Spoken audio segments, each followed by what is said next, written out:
I have two very special guests today. Peter Shafran is the founder and publisher of The Other magazine, which he launched in 2024 with a clear mission: bring wine enthusiast level sophistication to cannabis culture.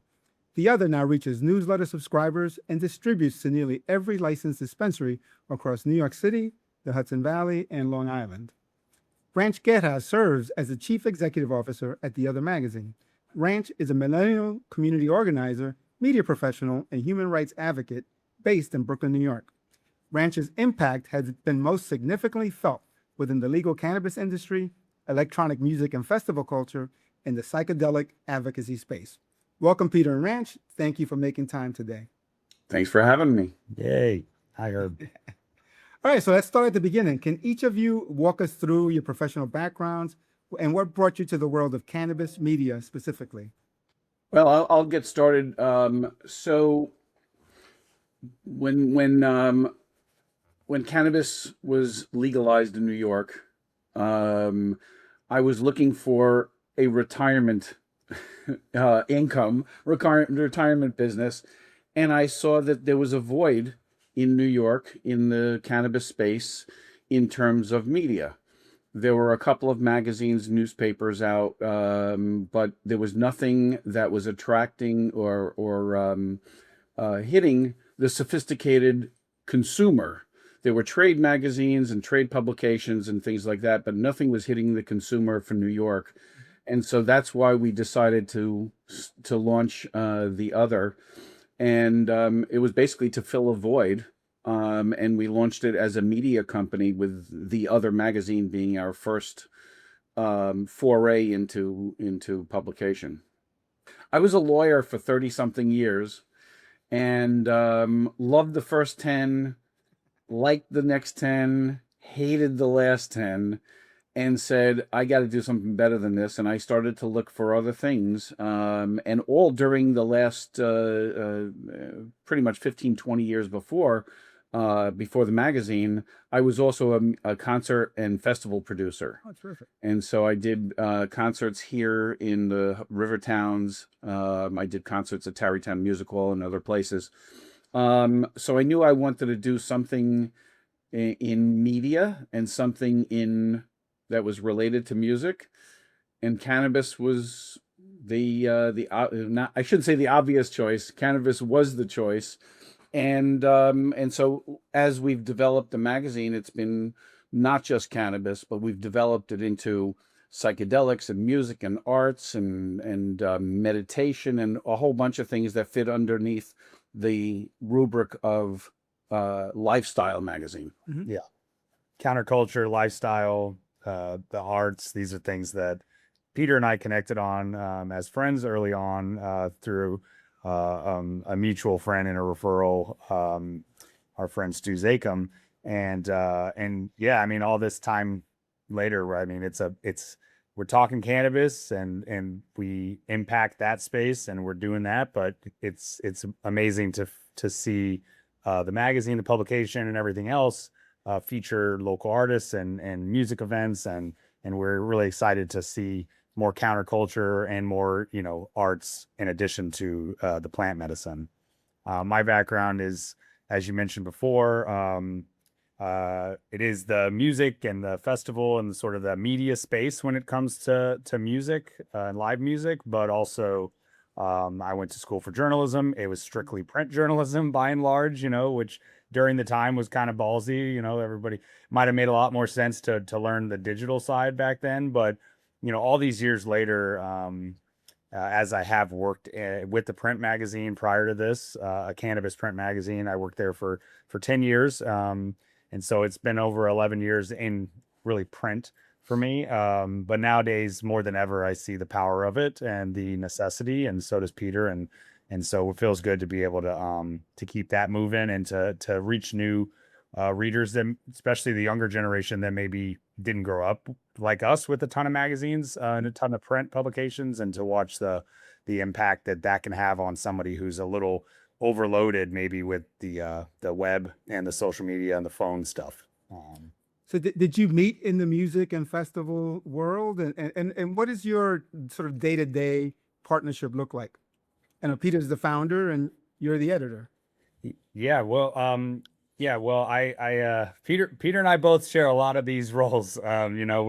We got, and when it comes to editing and what's going to go on editorially and in the magazine, we definitely are in the mix there. And same with, just the general direction and operations and really, you name it, we're sharing the load, which has been really amazing. And I appreciate Peter's, willingness to learn with me, because a lot of this we hadn't really necessarily done before individually. And no, we hadn't met prior. It was really at New York Cannabis networking events was really the first time I got to meet Peter in person. That's really where the channel that we connected on.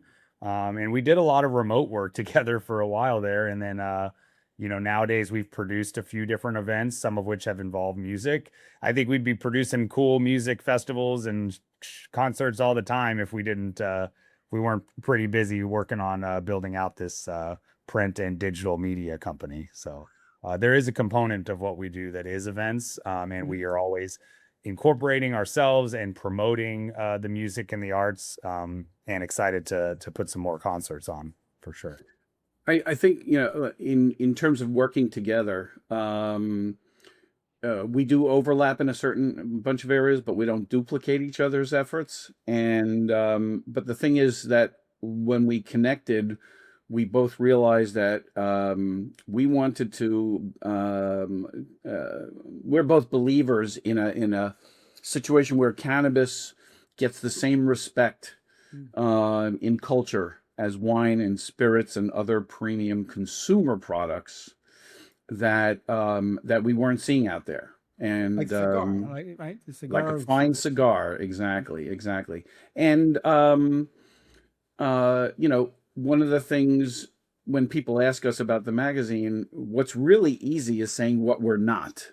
Mhm. We're not a stoner magazine. Right. We're not a trade publication. We're not writing for our investors or something like that. We're writing for the consumer who really wants to understand and enjoy this wonderful plant that we have in the same way that they would be enjoying a great bottle of wine. Yeah, and the So, people and the culture and the lifestyle behind how do we even get these products, and how does the medicine work, and how is it grown, and also the overlap. Like in each issue, we really do have it broken down between some content that's cannabis and New York cannabis focused, some stuff that doesn't have anything to do with cannabis that's more of a counterculture lifestyle, and then we even have more of an adjacent where these things cross over. And now, why the other as a publication name? Like, what does the name mean to you, and how does that, how do you see cannabis culture in relation to mainstream media? Well, so we have three origin stories, but basically, when I was in high school, I was not the captain of my football team, and I wasn't the president of the honor society. I was the other. I was one of the others, and what we found is that a lot of people in cannabis were the others. Coincidentally, there's also the origin in terms of the other. There was a newspaper in New York back in 1968 to 1972 called the East Village Other. And it was one of the first radical underground newspapers that basically started off in the anti-war movement and underground culture. And New York was the hub of it at the time. And then there was Berkeley and Nashville and Chicago and a couple of other places that formed this network. But the other was this legendary magazine. And I'm also a Deadhead, and so one of the best songs is The Other, one of the Grateful Dead songs. So we enjoy all of those things, but the reality is that we're the others. yeah, and I all three of those, I'll say all three of those things were integral to my collegiate years and my youth. The counterculture movement, I studied that in college of the '60s. I read High Times and Rolling Stone and literally every magazine I can get my hands on my whole youth. And I was a huge in my own time. I toured with some of the Dead bands as well, and I've always been drawn to jam music and really anything that sort of gives power to the freaks, freak power. A gonzo journalist is something I've identified with a long time. And so these alternative press histories is, a part of my life. And so to be able to give homage to all those things has been amazing. So it's been fun and I think the last point to answer the why the other, the last publication I was with, all my friends' publications in cannabis, all the media in cannabis I've pretty much ever seen, it's cannabis because the title. With the other, it could be something else.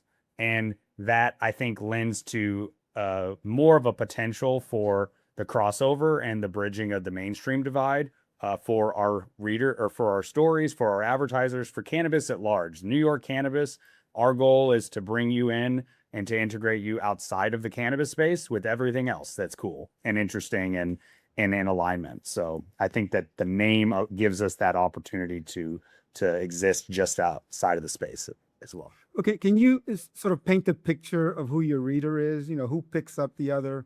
Like, what do they care about? What do they expect from a cannabis publication? So I think the reader is someone who's arrived at cannabis or is arriving at cannabis. People ask us what's the demographics. Like 21 to 121.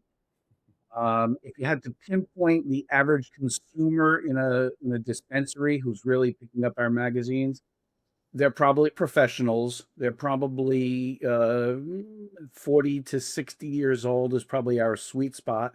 But we also realize very quickly that not only millennials, but Gen X and Gen Z are reading our magazines also. So we try to get everybody into the magazine in terms of being their trusted guide in this new world we live in. And so we're trying to be that guide. We're trying to bridge cannabis with the broader lifestyle. As Ranch said, food, travel, music, and all these other things. Canna tourism. Our next issue has all about travel. So we're trying to really get all the things that are sophisticated consumers will enjoy. And there's a little more I can add to that, and it is kind of changed and evolved a little bit as we've really pumped these issues out and seen, where the feedback comes from and ultimately added more distribution. It's very obvious that we are read by the industry itself. If there's a cannabis professional, an aspiring business owner in cannabis, somebody that's like working in the space, you are at the conferences, you're at the networking events, but also you're working one way or the other in the shops. These are all the places the magazine is found. So, and your friends are in there, your companies are in there, you aspire to be in there. And so it's easy for that to be a reader. I think what I found with the other versus other publications that I was with or had been associated with, because we're a free publication distributed to all these dispensaries that are open amongst some other locations, non-cannabis, but because of those dispensaries being able to just open the box up for free, hand it out to their staff first and foremost, but also hand it out and sit it out at their shops.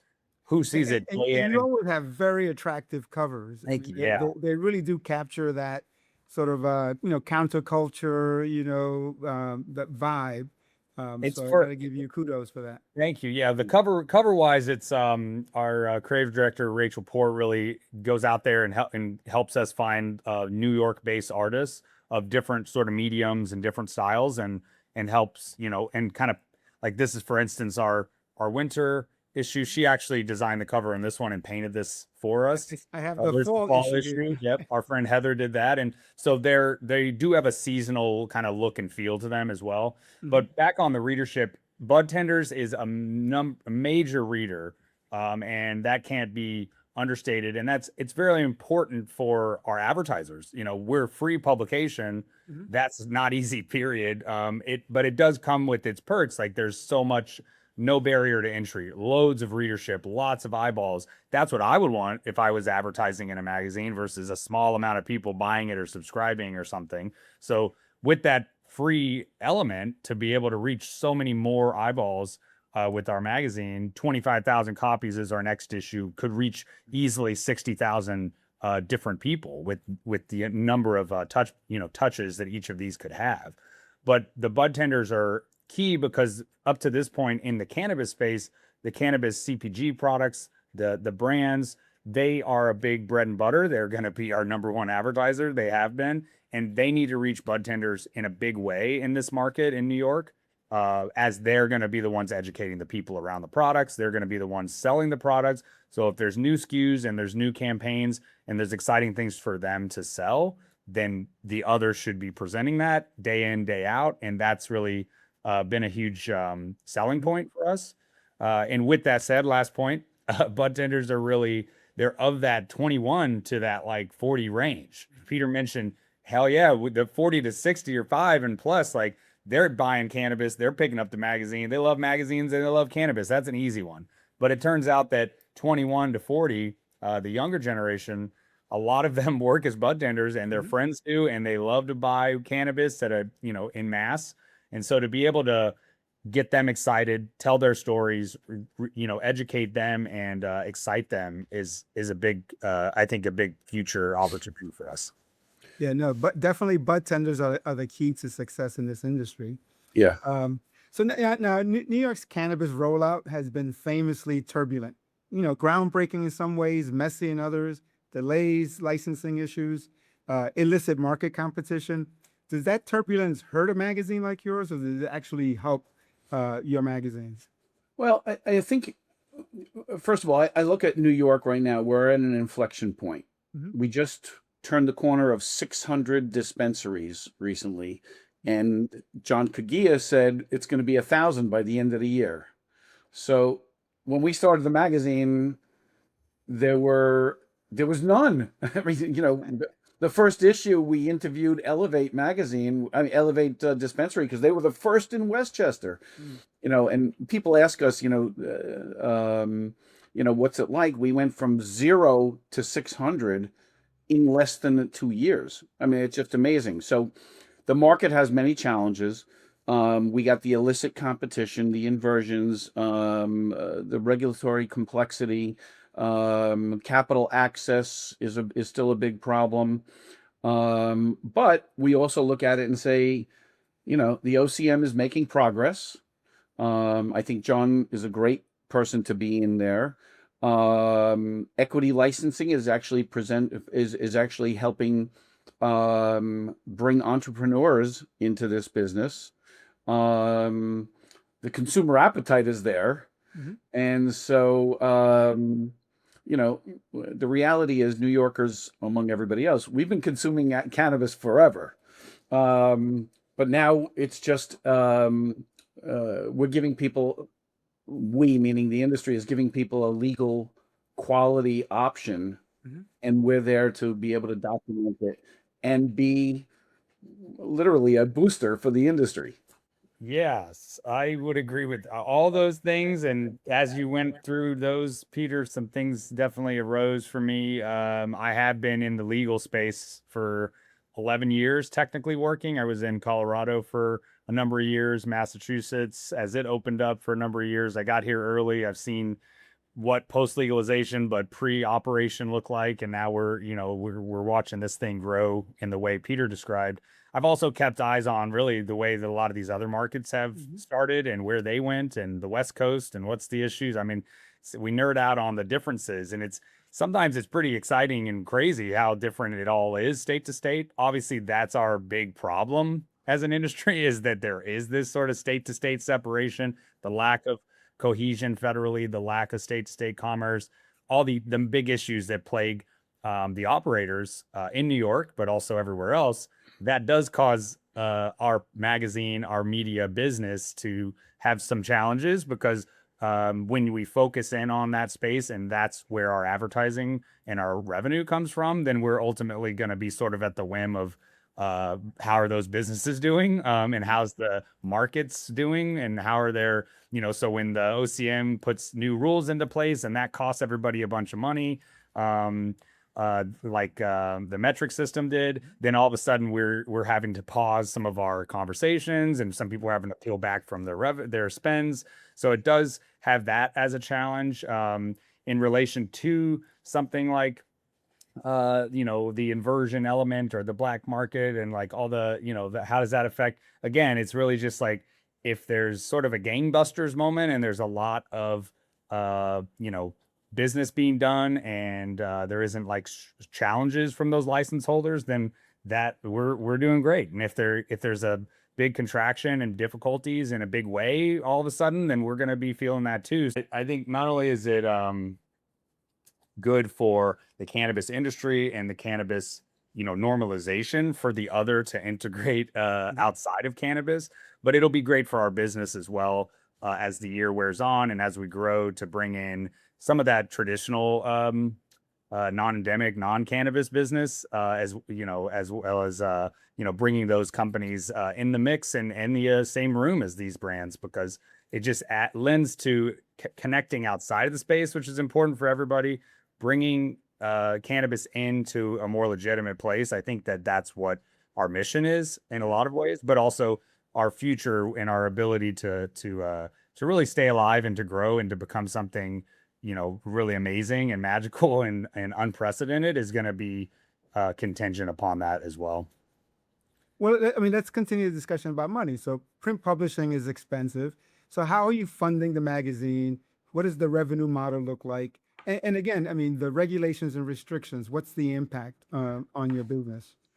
Well, so from a in terms of the magazine, it's a quarterly publication. It's print, which is in most circles they would say that is a form of insanity. But the reality is that print is intentional. When we started talking about digital versus print, the reality is that you pick something up and you hold it. If you're looking at something, whether it's on the web or you're looking at something on Instagram, it's 1.7 seconds. With a print magazine, you have it in your hand. You're going to spend some time looking through it. People love the quality of the magazine. They put it on their coffee table. People write us and say, I have the whole collection, but I'm missing number 4. Send me number 4. So we look at that as for our advertisers. It's a much more tactile, visual, sensual thing that people can go back and look at it over and over again. And so you're in a different headspace than when you're just scrolling through or scrolling sideways. You're actually holding something. So we find that whether you're 75-year-old or a 25-year-old, that tactile response is there. On the economic side of it, as Ranch said, our revenue comes from our advertisers. So it's a free magazine. And, every month, every quarter, we've been increasing our advertising. We're now also expanding our reach into non-cannabis. We're already in cannabis adjacent, like the bongs and the vapes and stuff like that. But we're also looking into non-cannabis that are in the cannabis or the general lifestyle thing. And we also do subscriptions. And, and the other thing is live events. So our experiential, last year we had the launch party, which was 750 people on a Wednesday rainy night. And Ranch and I are planning our next event for this year and many more events. So the business model, the economic model is fairly sound. But more revenue streams, please. I mean, that's, I think, the new way of media, especially if print's in the mix, is we do need a strong social media. We need a strong newsletter. We need a strong website. We need a consistent growth on all these things. And we're seeing that. And I think our team's doing a great job, but we're going to, hopefully see those things really skyrocket and grow exponentially. We're magazine wise, more pages, more locations, and more copies. So, I mean, that's, I think, the name of the game on the free print magazine side, is try to consistently just be everywhere, be more places, and have more content and just be growing. Same thing with the traffic across the web. If those numbers are strong, not just numbers strong, but engagement strong, we're going to see more of an excitement to get involved and to put your brand in those elements. Same thing with those events. I mean, if we can keep that up and we can, carve out consistency around events, then that's just going to make it all kind of tie in together. New frontier for us as well is to start putting out some editorial interview content that is video and create a distribution network for video editorial. And then, sky's the limit. We can start to support more of the commercial production and video marketing and advertising of our clients. So the goal would be to be able to sort of have every kind of option that anybody needs and a solution and an touch point available, if not multifaceted, and something you can jump in and reach this targeted readership. And I mean, up to this point, the other has got New York readers, New York consumers, New York cannabis. And, in terms of us having expansion plans, we would love to see this exist in other states and other places, ideally in the world one day. But, we want to see the model sort of work in this specific market and in this state, and then, see what we can do to build it the same way elsewhere. Well, and that actually was my next question. Are you thinking of expanding, beyond the New York City, Hudson Valley, Long Island, the entire state, nationally, something else?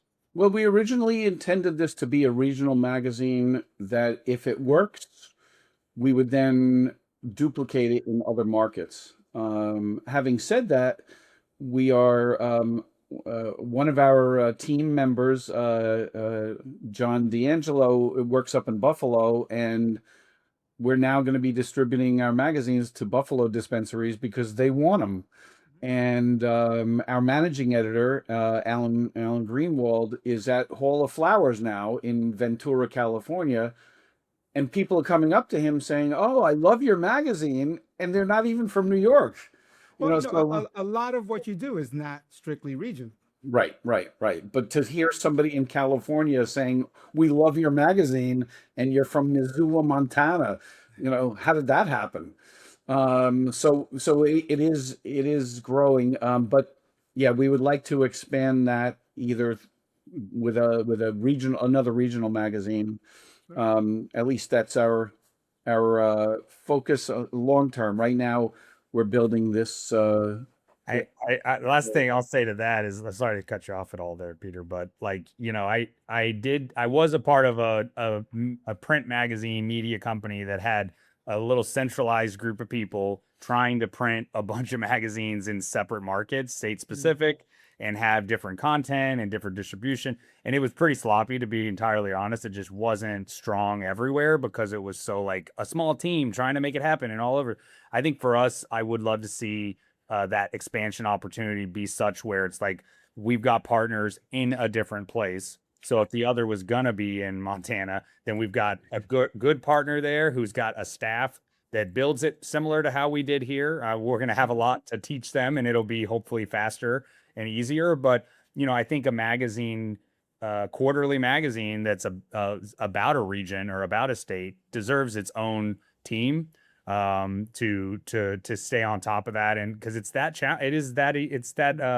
difficult, I suppose. It does have some challenges, and it's not easy. And because it has that local element, it just makes a lot of sense that the writers, the staff, the event producers, all these people would be involved in the local community and not just working from somewhere else. So we're excited to keep doing it here in New York. Earlier, you talked about the sort of national picture. So with federal rescheduling conversations, going on, state by state legalization continuing, what do you think that the U.S. cannabis industry is headed to in the next, 5 years? And what role will media play in shaping that trajectory? Wow. Yep. I've been trying to keep track of that target for a long time, and so is everybody else. And I think there's been a lot of crazy bets being made on whatever they think is going to happen. And then, we've seen a lot of those things not happen and a lot of things kind of maintain. And so I think it's safe. I'm hearing that especially with this like fake out with descheduling again, which is the second time, I think it's safe to say it'll stay very similar. which is not amazing because we're going to have, unfortunately, maybe the taxes will stay and the ability for these companies to write things off will also not be possible, and the interstate commerce will not be possible. So realistically, I think in the next 5 years, there's a chance in 5 years we're still operating state-specific markets that are then, and your cannabis has to be sold in your state, and you're not able to sell it, other places. That But we could potentially be very much closer to having, to the 50 states, right? Virginia the governor is expected to sign a bill, relatively soon. So they're adding medical and adult use is being added across the country. Yeah, I think you're right. I mean, more if it gets closer to 50, then I mean, come on, guys, scratch your head. Shouldn't we do something? But I think that something is not as easy as we want it to be. And it sounds like real, oh, just flip the switch. And then all of a sudden we've got a federally regulated market and interstate commerce and all the rest. But I mean, it's sort of uncharted territory. And in the end, we still have a lot of leadership that doesn't know how to do the things they're supposed to know how to regulate, let alone things that they never have. So I think it would be great if we had a pretty big changing of the guard, maybe in the Congress and in in terms of the kind of people that are leading us, that maybe are a lot more understanding of the power of the plant and the medicine and the need for it to be released. I know we the other have supported organizations, and we would love to continue, and we want to hear from them that are working to change the criminalization and to work on that decriminalization, and to show the stories and speak still about the people that are incarcerated for the plant and that are still being disproportionately affected all over the country. So there's still a lot to be done on that front, and I'm excited to see it all change. I mean, it's slow, it's not what we want, but it is happening. So we're at the forefront of that. So. And I'm actually very encouraged in terms of looking at Virginia. The governor's been in the office for 3 months, and she whipped this together and got this, and they're starting out. So if you have governors and legislatures who get it, like it's unbelievable that Pennsylvania doesn't get it. Right. And really the big opportunity that they're losing here is you look at your neighbor, and your neighbor's making millions of dollars for their government, and you're sitting there watching your residents cross the border from Pennsylvania into New Jersey. Mm-hmm. Just like in New York, people were going over to Fort Lee, New Jersey to pick up their weed. So I think as more states get on there, the pressure is going to be on for the remaining states. If they can get their collective head out of their ass, then we'll actually have a national thing, and eventually I think we'll go national. But in terms of our growth and the industry's growth, we got a front row seat on what's going on. So whichever way it goes, we're gonna be there riding the demand is crazy. I don't know if you saw yesterday. I mean, they're needing to grow more because we may be running out here in the market of New York. I mean, they need more. There needs to be more to sell because the demand is really crazy. So I think we're excited to be a part of the New York market. It makes life a lot easier, I think, because there is such a history of demand, especially a history of delivery. So now these shops are actually delivering a lot, which is not the case in a lot of other markets. There's a lot of delivery, a lot of tourism. That is never going to stop in upstate or in the city. And so people are, with Amsterdam closing up its shop in a lot of ways for cannabis and things, it's becoming that hub that we all thought it would be globally. Mm-hmm. And so that helps too, for sure. So what's the one thing that you want listeners, readers, and potential, supporters, advertisers of The Other to truly understand about why this magazine needs to exist right now at this moment in the development of the New York cannabis market? Yeah, I mean, if I would say that, like, if we just decided not to put the next issue out, there's no other coming out in Q2 all of a sudden. During the course of that quarter in those months, I'd go around, I'd be in dispensaries, maybe I'd go to some cannabis events. I would not be able to learn about a shop owner and their story, and I wouldn't necessarily know where to find out about a new concentrate and whether or not, what makes it different. Let alone I flat out don't even know where to get a magazine in New York City or in Long Island or in Hudson Valley for free, pretty much at all. I couldn't tell you where I need to go. What do I go to the Lower East Side to this place, or do I go over to that concert venue? I like every once in a while I find something in print that's free. It's usually like kind of like shoddy and not well put together and not very cool. So I mean, I think that's pretty. I mean, the history of New York City is cool, interesting, fun, vibrant, educational print. And for us to be able to keep that running and to keep it growing and to excite people where they kind of thought that it was dead and lost. And like Peter was saying earlier, I mean, it's like going on a internet date versus being able to meet your, the person that you're going to date in person and share a drink or something like that. I mean, that's the difference in the meat. Right. Yeah. Or smoke. Yeah, exactly. Like it's like an emotional, your brain's emotionally connecting to these stories and to these products and to these ads in a different way when you're holding something than if you're scrolling into it. So that's my message.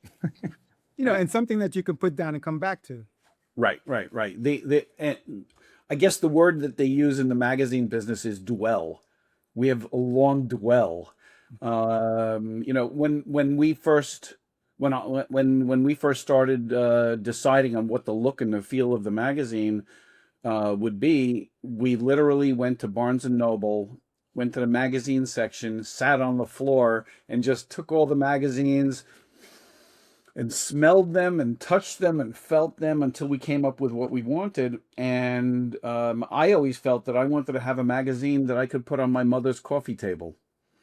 And not only are we in, well, my mother has since passed away, but not only that, but we're in places other than dispensaries that would be unheard of a couple of years ago. I mean, we're in my doctor's office, we're in my dentist's office, we're in beauty parlors, we're in restaurants, we're in bars. I mean, when started on that front. Yeah, when people ask, what's the typical cannabis consumer, it's like that guy, that woman. I mean, it's everybody.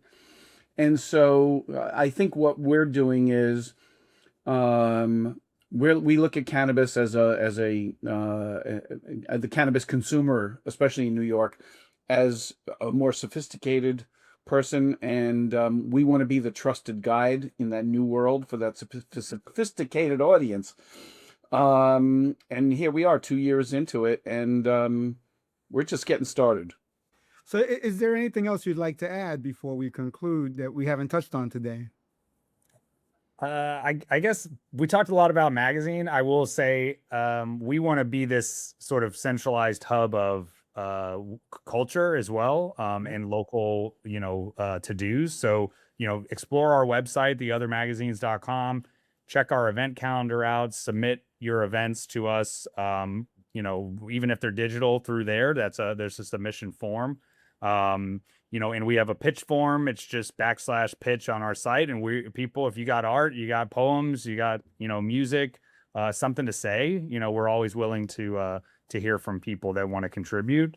And, same thing. If you want magazines in your shop, let's talk about it and let's get it out there. So we're at that place now where I think we're really excited to hear from our community and from others. No, and I have to say that are the others, I think the calendar piece that you guys put up is really just terrific. It's got everything. Thank you, Herb. Thanks for having us, Herb. It's great that you do this podcast, and we really appreciate you giving us the opportunity to tell your audience what's going on with our magazine. Well, no, thank you, and I'm a fan, obviously, of the magazine.